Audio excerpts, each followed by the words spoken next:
Tony, did you get the extra premium gas that I asked for this week? I did. I got your text last night, and I filled up this morning, and it was, it is really hard to find a gas station, especially in Ottawa, that sells extra premium gas. But why do we need that? Well, we're going to a time and a place that I think the Wayback Machine needs it. The Wayback Music Machine needs it, because we're going back a long time ago. Oh, well, I can't wait, because we've been back pretty far, but never more than about maybe 60, 70 years. Are we going back further than that? Yes, we're going back more than 100 years. Oh, that's very exciting. All right, let's do it. So I've got the Wayback Music Machine fueled up, and here we go. Maps? Check. Snacks? Double check. Tunes? Check. I'm Tony Stewart. I'm Aaron Badgley. And we are cruising the rock and roll highway in our Wayback Music Machine. Are you ready, my friend? I sure am. I have the feeling this is going to be the start of a great adventure.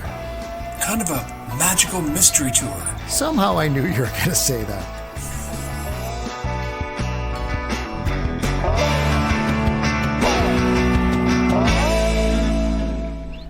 So it looks like we're going to Michigan, and in fact, we're going to Kalamazoo in 1902. How do you like that rhyme? Thumbs up. You're a poet and didn't know it. All right, so we've even got the budget for increased sound effects, so you don't need to tap your fingers. I'm going to cue it up for you, but can you punch it in anyway? Yeah, I'm punching it in. All right, here we go.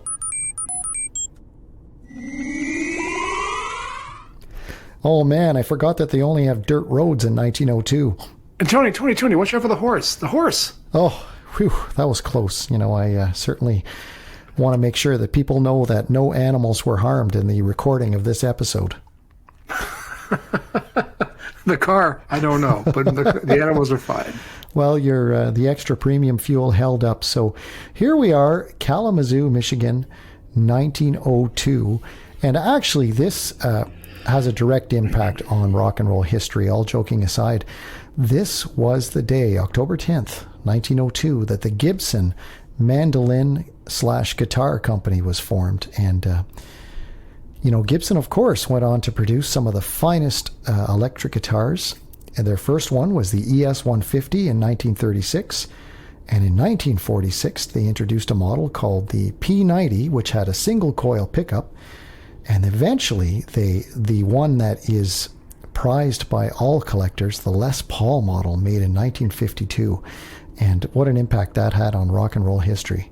Oh, I mean, how many classic records are based around a riff played on a Les Paul or even an acoustic? I mean, Orville Gibson had no idea what he was creating when he... You're a musician. Would you say Gibsons are good guitars? They are fantastic guitars, and I'll get into that in a bit because, there were two competing manufacturers, basically, and then everybody else copied them, right? Gibson and Fender, and there's some big differences between them. But Orville started right with a single-piece mandolin, and it was more durable than other mandolins available, and it could be manufactured in volume. I guess it's very similar to what Henry Ford did with the automobile, right? He was mass-producing mandolins and then started experimenting with putting pickups on these things and electrifying them, and started in a one-room workshop. Isn't that hard to believe? In Kalamazoo, Michigan. It's amazing. And of course, it started that they only produced his original designs, but after he died in 1918, they had other designers on board, and of course that famous collaboration with Les Paul. And just listen to some of these players, Aaron, who've played on the Les Paul models. So Jimmy Page, Slash, Randy Rhoads, Pete Townsend, Dwayne Allman, Billy Gibbons. I mean, what a who's who, right? Now, when you've been to the Rock and Roll Hall of Fame, right? Yes. Did you see the Les Paul exhibit? I did. And amazing. And what a pioneer, Oh, just incredible. And to think that he built on what Gibson had started, right? Well, that's right. And, the big difference, Gibson's, I'm no guitar expert by any means, but the big difference, was always I mean, the body shape was different from what Fender was doing, right? But the other difference is that Gibsons still are crafted out of one piece of wood, right? So the neck stock is not bolted on. Like Fender's, the neck is bolted on, but on a Gibson, it is actually this, one piece of wood, right? It's all crafted. I never knew that. I did not. That's to today. Like if you buy an acoustic Gibson or whatever, it's just going to be one piece. Well, I know for their electrics it is, yeah. Wow, that's pretty cool, man. It is. So you can actually tell. You can look when you turn a Fender over, you can see where the neck is bolted on, right? And so, I mean, there's arguments for both sides. I think a lot of Gibson musicians feel like the entire instrument resonates better because it's one piece of wood, whereas the Fender guys will say that with the removable neck, you can just swap out the neck if it bows or something like that, right? If you can't fix the bowing in it. So, I mean, both guitars had incredible impact on rock and roll history, but Gibson has innovated constantly over the years, starting with mandolins, but the collaboration with Les Paul, as we said. And I actually got to try one of the cooler Gibson guitars. They developed an auto-tuning system. They nicknamed it the robot guitar. And how it works, I mean, it looks like a regular Gibson electric guitar with a little electronic attachment up near the end where the tuning pegs are on. Mm-hmm. And you strum a string, and the guitar tunes itself, and you can see the pegs turning. And it takes about 2 or 3 seconds. Really? I think I've seen people, I mean, when you describe it, it sounds like something I've seen. Yeah, so it's an auto-tuning guitar, and you can even do like the different tunings that some musicians use. Like if you want drop D tuning, you can have it do that as well. And I got to play a very early one. It was actually the serial number on it was like 007 or whatever. So it was the seventh one. And my brother-in-law is a collector, and he had number 7 off the line. So that was pretty cool. Yeah, that's very cool. Tony, you can tune a guitar, but you can't tune a fish. Wah, wah, wah. I couldn't resist. But, the legacy of Gibson with their guitars and the players who continue to this day. Now, that company has had their ups and downs, and, they filed for bankruptcy protection again as late as 2018. I mean, it's a little bit sad, but guitar playing is waning a bit, right? So I don't know who to blame that on, whether to blame that on streaming or blame it on cell phones or what, but the number of young kids who are picking up guitars, you certainly aren't seeing it like you used to, No. Well, it's computers too, right? I mean, you can buy, I was at a show on Sunday, and 2 guys were doing Beatles songs. They were the opening act, but they had everything on their computer as backing tapes. Yeah. The drums. And I just thought, it's not quite the same. Yeah, and you know what? I mean, at the risk of insulting somebody here, when you are using a backing track like that, to me, that's karaoke, but, that's... That's what I called it. Okay. So apologies to anybody out there, but I'm old school about that. I like to see someone who's actually put the time and effort to learn their instrument and learn their craft,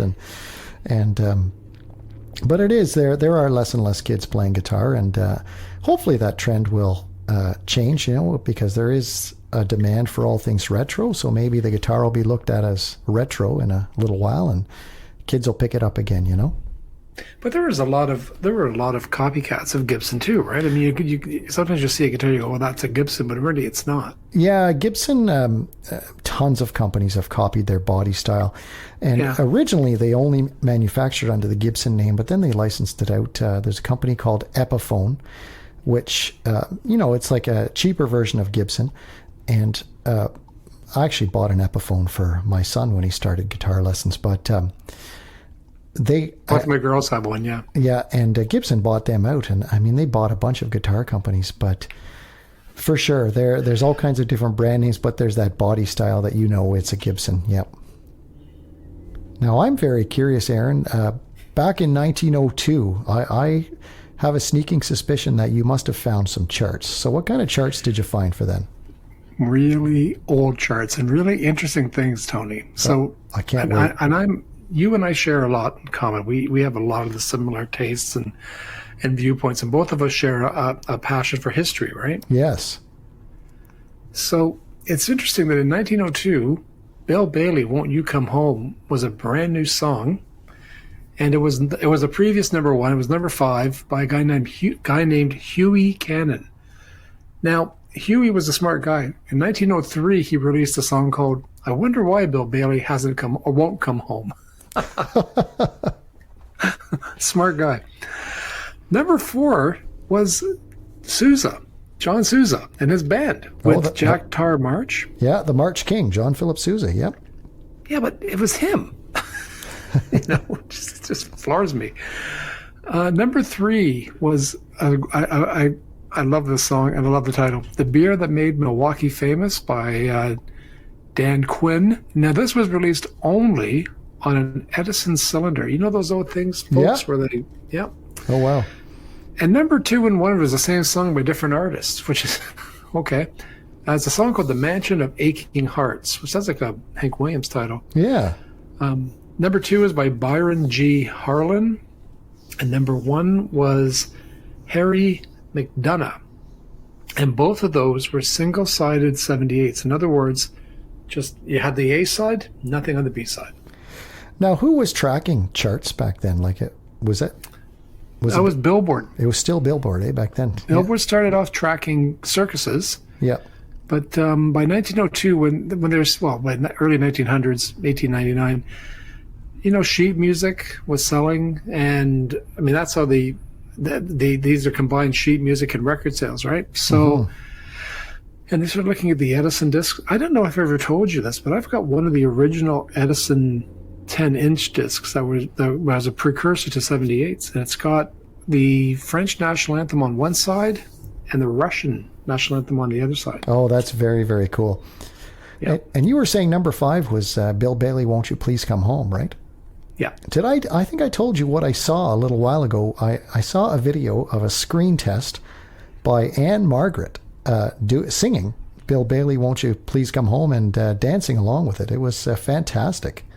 You have to send that to me. I forgot about that. You got to send that to me. Yes, and we were saying, can you imagine if Anne Margaret and Elvis would have had children? Like, my goodness.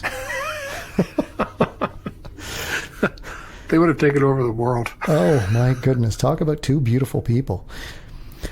Now, we are going to be jumping, and we're going across the pond, aren't we, to England, and we're going to be talking about a very special and interesting Top of the Pops situation that developed. But so we have to go to October I think it's the 9th, right? October the 9th, 1969. Mm-hmm.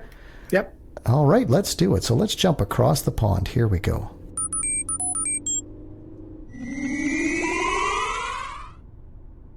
The following contains adult situations. And listener discretion is advised. Just kidding. We're here in 1969, Tony, to look at an episode of Top of the Pops where they refused to air the number one song because they banned it. Do you know the name of that song and the artist? Well, I've got the name of the song right here, which the name is pretty innocuous, right? It is Je t'aime, moi non plus, and it's Serge Gainsbourg and Jane Birkin who did that, didn't they? They did a lot of things. Yeah. This is a very strange story, folks. Yeah, it doesn't get much odder than that. I mean, first of all, the melody is quite nice. I quite like the melody, but it's the, I tell you honestly, the first time I ever heard my mother walked in the room and it was on the radio and I got embarrassed. I mean, are you going to be able to put this on the Spotify playlist? Of course. It's I mean, compared to some of the other stuff coming out now, maybe not. I don't know. It's fun. We should tell folks, people. We're talking about what's that? Oh, I'm saying we should tell people what we're talking about. Yeah. Have you ever heard? Okay, so it's a song that they put out, Je t'aime, which was basically an instrumental with Serge and Jane professing their love for each other during a rather intimate act. they were apparently recorded it in the act of love and superimposed it over the top of the song. And it was a massive, massive hit.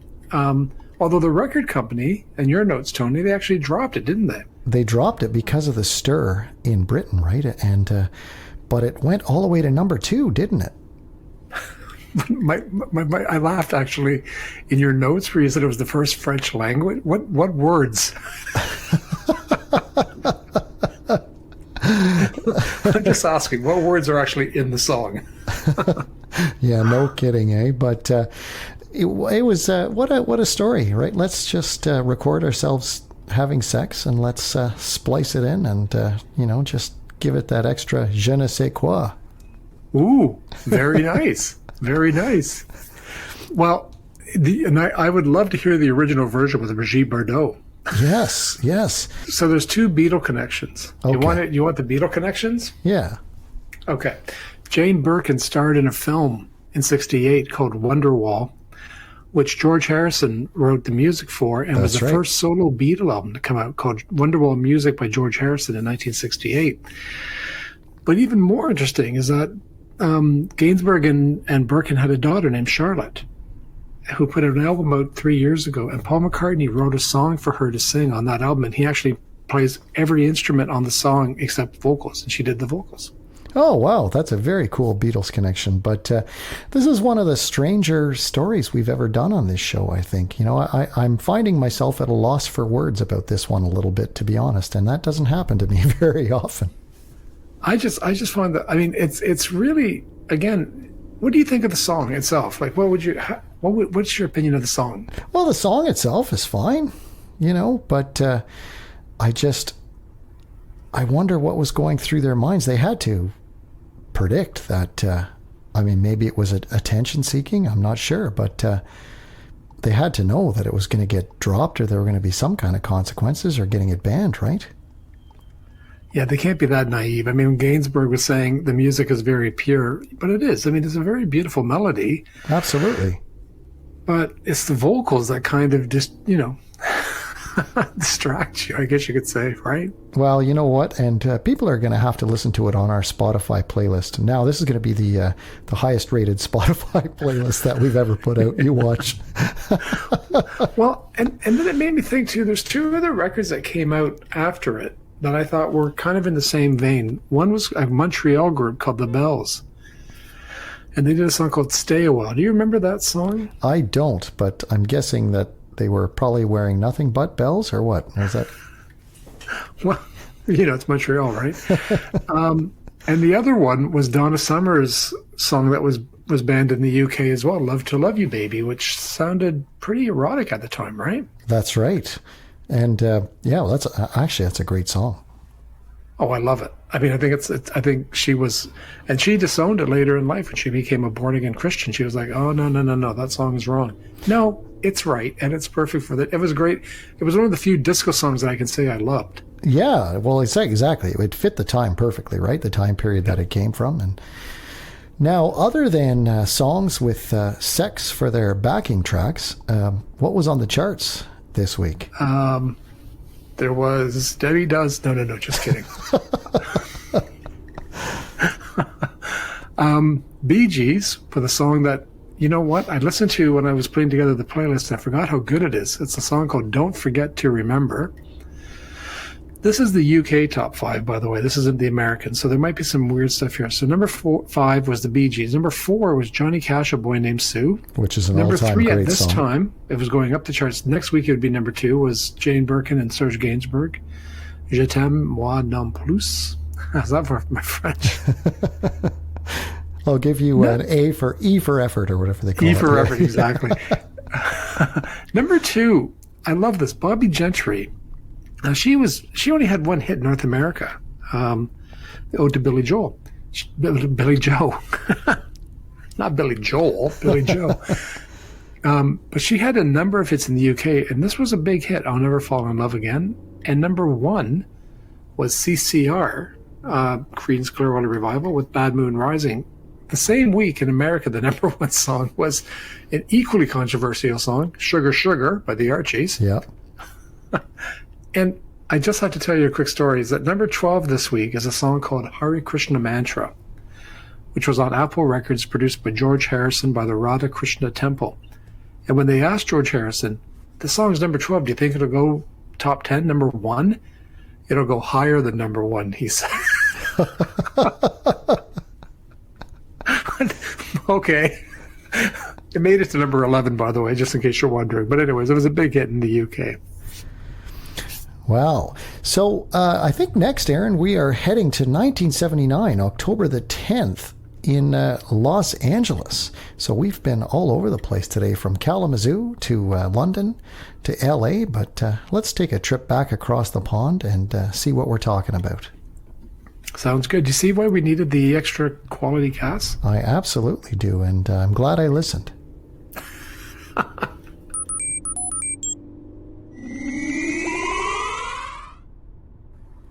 Well, here we are. It's October the 10th, 1979, and we're in Los Angeles. And Aaron, there's really nothing like the pomp and all the revelry around something like a film premiere, is there? It's huge, isn't it? And all the, the red carpet, they say, right? Well, that's right. Now, this was a rock and roll film that premiered, and The Rose, starring Bette Midler as a self-destructive 1960s rock star. Now, I think, obviously, it was pretty obviously based on Janis Joplin, but it premiered in Los Angeles on October the 10th, 1979, and it really made a splash, didn't it? Well, it's interesting because Janis Joplin died on October the 4th, 1970. Do you think they tried to time it that way, Tony? I wonder. They might very well have. Mm-hmm. But, nominated for 4 Academy Awards, including Best Actor in a supporting role, that was Frederick Forrest. The Best Actress in a leading role, of course, Bette Midler. That was her screen debut, too. That's hard to believe, isn't it? That's incredible. Hard to believe. Did you see it when it was at the show? I was only 10. So stop doing that. I didn't see it until later. I saw it in high school. It's been a long time since I've seen this movie. And when I saw it in high school, I had no idea that it was based on Janis Joplin, But it also was nominated for Best Film Editing and Best Sound. But it's a great film. And, it just provides a whole glimpse into that, the performer who is self-destructing and doing it in front of the world, right? Well, which is what Joplin did. I mean, may I say that it's a much better film than Beaches. Yeah, I agree. 100%. Midler's really good in it, first of all. Oh, she's absolutely convincing, yeah. Fantastic, isn't she? Oh, yeah, especially when they show her, on her decline and the scenes where she's drugged out and stuff. It's brilliant. I remember the scene where she goes into the drugstore and she's refused service and she loses it on the cashier. Just brilliant. Well, the other one that gets me is when, when the helicopter, I always remembered that, when she gets out of the helicopter, right, at the concert, and her 2 crew members are basically like lifting her out of the helicopter and basically helping her walk. But then the minute she hits the stage, she shakes them off and switches on, right? And very cool. I mean, sad, tragic, of course, but I think that's Joplin. I watched a documentary about a train that went across Canada. They were doing concerts, and Joplin was part of that for a bit. She knew how to hold her own, Well, yeah. Joplin was what an entertainer, and so tragic, and again, a member of that 27 Club, right? Now, what do you think of the song "The Rose"? Well, I just remember everybody learning to play that in high school, so I got kind of sick of it. Iconic, for sure. But my recollection of it is a little, like I said, I just got so sick of that song because everybody was doing that at every talent show, and you know what I mean. So I'm a couple of years older than you. You know what song it was for me that everyone did? Was "You Light Up My Life." Oh my gosh, yeah. That was like, please stop. Exactly. But you would go in. even to any music store at that time or whatever, and you'd hear someone playing that high piano part at the start, right? I mean, everybody was playing that, and it was on everybody's mind. But I'd love to hear what was on the charts, though. I want to say that the song made it to number 3, and I've not heard it on the radio probably in decades. Just saying. Me too. I can't remember actually the last time I've heard that on the radio. No, me neither. It's so weird. So this would have been 79, October, and it's interesting. I went the British route again, Tony, and I'll tell you why. It was a bit more interesting than the American charts because punk and new wave, punk was transforming to new wave. So you had still some of the old rockers, but you had like Status Quo at number 5 with Whatever You Want. Mm-hmm. Michael Jackson, Don't Stop Till You Get Enough, which was the current number 1 in the USA. Blondie, Dreaming, was at number 3. And, of course, the classic Buggles, Video Killed the Radio Star, was at 2. Now, do you know the significance of that song? What do you mean? Well, that was the first song that MTV aired when MTV came on the air. That was the very first video. Oh, really? Yep. Kind of prophetic, wasn't it? Yep. That was the very first thing that when MTV went on air and they showed this video. Yep. Wow, that's cool. I didn't know that. That's pretty cool. I just interviewed one half of the Buggles. Oh, it's for Spill Magazine. I interviewed Jeff Downs, who's now in Yes, and he's a very lovely guy. And we talked a wee bit about Video Killed the Radio Star. He wanted to talk about Yes. Number 1 was a new band called The Police and Message in a Bottle. Oh, great song. One of their best. Yeah. And number 11 on the singles chart was an EP by Kate Bush called Live on Stage. But this was the week where you saw people like Gary Newman, Skids, a lot of those bands. Sex Pistols were still charting in 79. So there you go. Yeah, it's an interesting time in music, right? Because you've kind of, disco was kind of on the way out, and punk is and new wave are on the rise. What a time! It must have felt, like it did. Didn't you think that? Didn't you think? Sorry to interrupt, but didn't you think that disco and punk equaled new wave? Yeah, you can definitely see that, right? But I think it was a little bit before my time. But I think as a teenager who may have lived during that period, it must have felt, especially when punk hit the scene, it must have felt exactly the same way that it did when Elvis Presley burst onto the scene in 1954. Just the whole idea that this was music that adults hated, right? Well, I remember seeing the Pistols on TV on the news, and my mother turned to me and said, not be bringing any of their records into this house. Meanwhile, upstairs in my bedroom. Yeah, well, that's what I mean, right? It was almost like it was, again, something that was just upsetting the establishment, and it would have felt very similar, I'm sure. Yeah, I was just reading a book by Jethro Tull. The members of the band wrote the book, and Ian Anderson said exactly what you just said.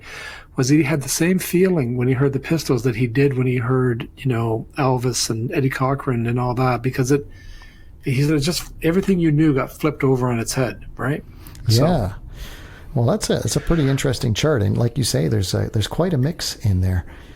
Now we have to jump back to the present, and we're going to see what the Beatles were up to. So I can't wait to find that out. Are you ready to go?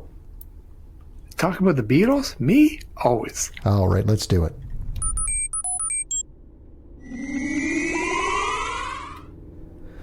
Well, that was one of our more interesting road trips, and we even had to have the listener advisory on there, but I really enjoyed that, didn't you?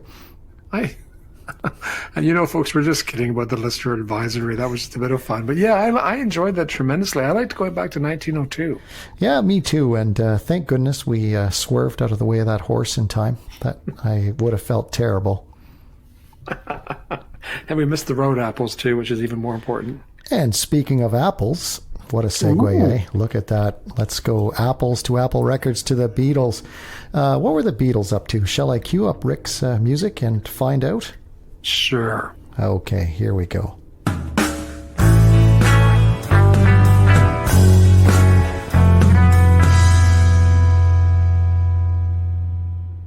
Well, Tony, there's a couple of really important things that happened in early October for the Beatles. We'll go first to October the 5th, which was the date that their first single with Ringo, Love Me Do, was released in England. Parlophone 4949, R4949, 2 minutes and 11 seconds of pure pleasure, and it got to number 17 in the charts. It was their first single.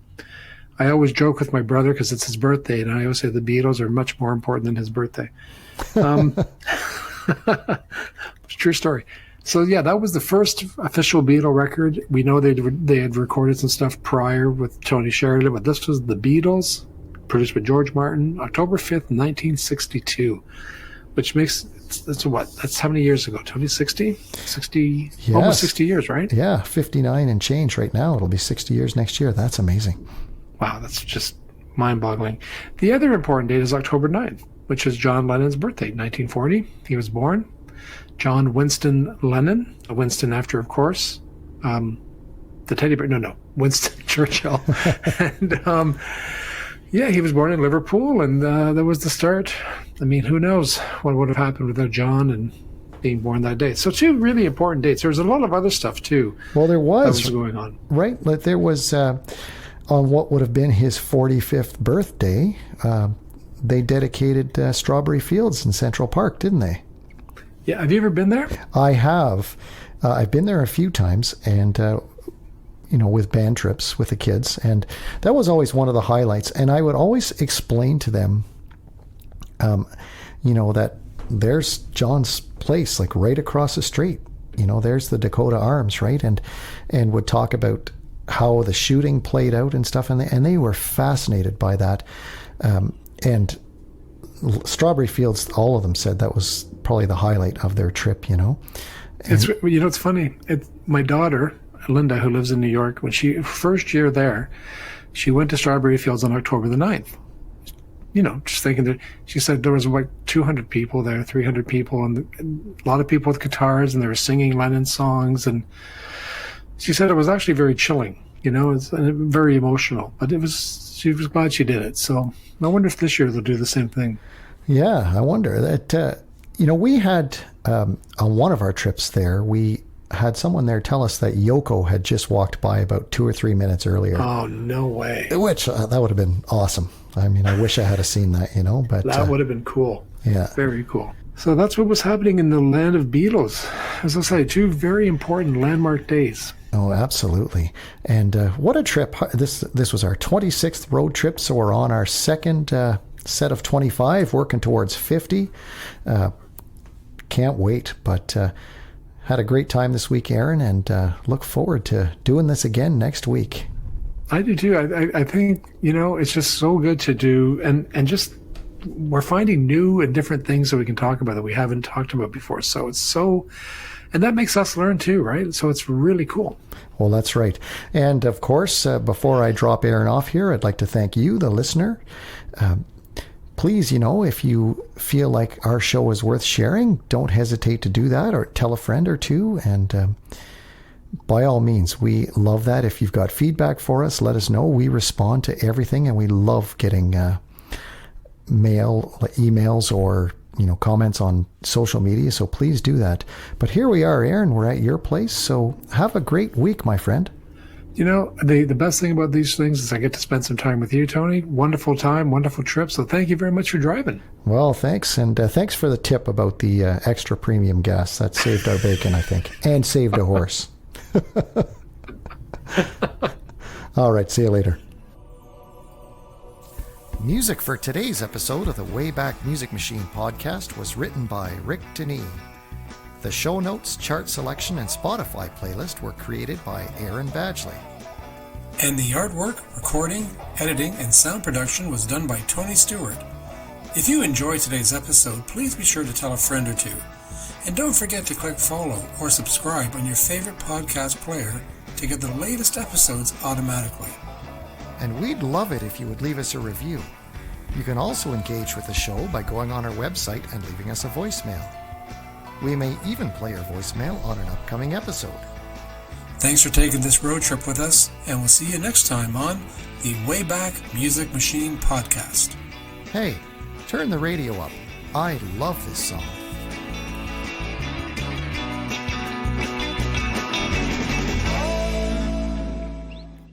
The Wayback Music Machine podcast is a Stewie Tunes production.